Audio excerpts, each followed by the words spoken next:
Bonjour, bienvenue dans cette nouvelle capsule de physique-chimie dans laquelle nous allons évoquer la notion de mouvement. Alors nous allons voir dans cette vidéo que pour décrire un mouvement, nous allons avoir besoin de définir différentes caractéristiques. Si par exemple nous observons ces deux images, on se rend compte que le mouvement de la nacelle de la grande roue ou le mouvement du TGV est bien différent, que ce soit la trajectoire suivie par la nacelle ou la vitesse du TGV par exemple. Nous allons donc devoir définir systématiquement ces deux caractéristiques, la trajectoire et la vitesse. Abordons tout d'abord la notion de trajectoire, et nous allons commencer par la définir. Alors la trajectoire c'est quoi? C'est la ligne suivie par un objet en mouvement. Prenons un exemple, cette petite voiture qui se déplace.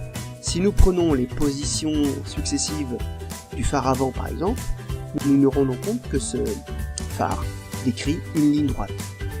Donc la trajectoire est une droite. Et lorsque la trajectoire est une droite, on dit que le mouvement de l'objet est rectiligne. Un mot important. Un autre exemple maintenant, reprenons l'histoire de notre grande roue. Si j'observe une nacelle et que je note les différentes positions successives de ma nacelle, la ligne suivie par la nacelle, on se rend compte que cette fois la trajectoire est plutôt un cercle. Et dans ce cas, on dira que le mouvement est circulaire. Alors attention au vocabulaire, le mot droite et cercle est associé à la notion de trajectoire, la trajectoire est droite, ou la trajectoire est un cercle, alors que la notion rectiligne et circulaire est bien associée à la notion de mouvement. Abordons maintenant la notion de vitesse. La vitesse d'un objet est bien sûr différente. Si nous prenons l'exemple de cette fusée au décollage, la vitesse de la fusée augmente au décollage. Et bien si la vitesse augmente, on dira que le mouvement est accéléré.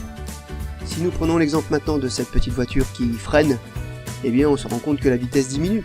Et si la vitesse diminue, on dit que le mouvement est ralenti. Enfin, dans le cas d'un TGV lancé à pleine vitesse, la vitesse est constante, elle ne change pas, elle est toujours la même. Et si la vitesse est constante, on dit que le mouvement est uniforme. Là encore, un vocabulaire associé à la notion de vitesse, augmente, diminue, constante, et surtout du vocabulaire associé au mouvement. Le mouvement est accéléré, ralenti et uniforme. En conclusion, pour décrire un mouvement, je dois préciser donc trajectoire ainsi que la vitesse. Par exemple, si je veux décrire le mouvement de la nacelle d'une grande roue tournant à vitesse constante, eh bien la trajectoire est un cercle, donc on dira que le mouvement est circulaire, et puis la vitesse est constante, donc on dit que le mouvement est uniforme.